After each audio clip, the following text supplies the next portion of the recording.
भाई दूज का त्योहार भाई बहन के रिश्ते को सम्मान और प्रेम से जोड़ता है।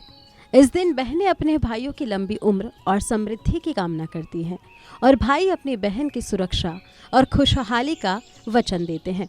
भाई दूज से जुड़ी कुछ प्रमुख पौराणिक कथाएं हैं, जिनमें से सबसे प्रसिद्ध कथा यमराज और उनकी बहन यमुना जी की है। यमराज और यमुना जी की भाई दूज की कथा।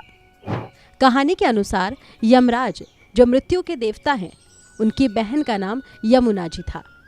यमुना जी अपने भाई यमराज से बहुत स्नेह करती थी और चाहती थी कि यमराज उनके घर आकर भोजन ग्रहण करे, लेकिन यमराज अपनी व्यस्तताओं के कारण यमुना जी के घर नहीं आ पाते थे।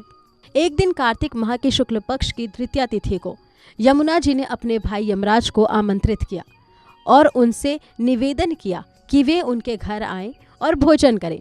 यमराज ने अपनी बहन का निमंत्रण स्वीकार कर लिया और उनके घर पहुंचे। यमुना जी अपने भाई के आगमन से बहुत खुश हुई और उनकी आवभगत की। यमुना जी ने यमराज के स्वागत के लिए पूरी तैयारी की और उन्हें सुंदर तरीके से तिलक लगाकर उनका स्वागत किया। इसके बाद उन्होंने अपने भाई को स्वादिष्ट भोजन कराया। यमराज अपनी बहन के इस प्रेम और सेवा भाव से बहुत प्रसन्न हुए और उनसे वरदान मांगने के लिए कहा। यमुना जी ने उनसे ये वरदान मांगा कि हर वर्ष इसी दिन भाई अपनी बहनों के घर आए और उनकी दीर्घायु एवं समृद्धि के लिए बहन प्रार्थना करे। यमराज ने अपनी बहन की यह बात स्वीकार कर ली और वरदान दिया कि जो भी भाई इस दिन अपनी बहन के घर जाकर भोजन करेगा और बहन उसे प्रेम पूर्वक तिलक लगाएगी, उसे लंबी उम्र और सुख समृद्धि प्राप्त होगी।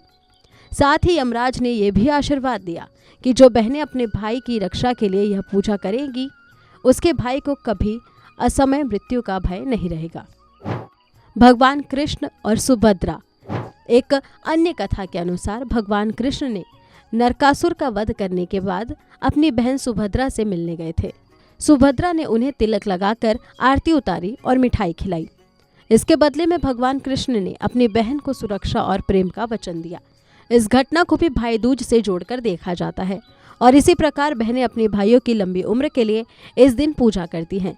भाई दूज का यह पवित्र त्योहार भाई बहन के रिश्ते में प्रेम, स्नेह और विश्वास को मजबूत करता है। भाई दूज का संदेश है कि इस अनमोल रिश्ते में हमेशा एक दूसरे का साथ और स्नेह बना रहे।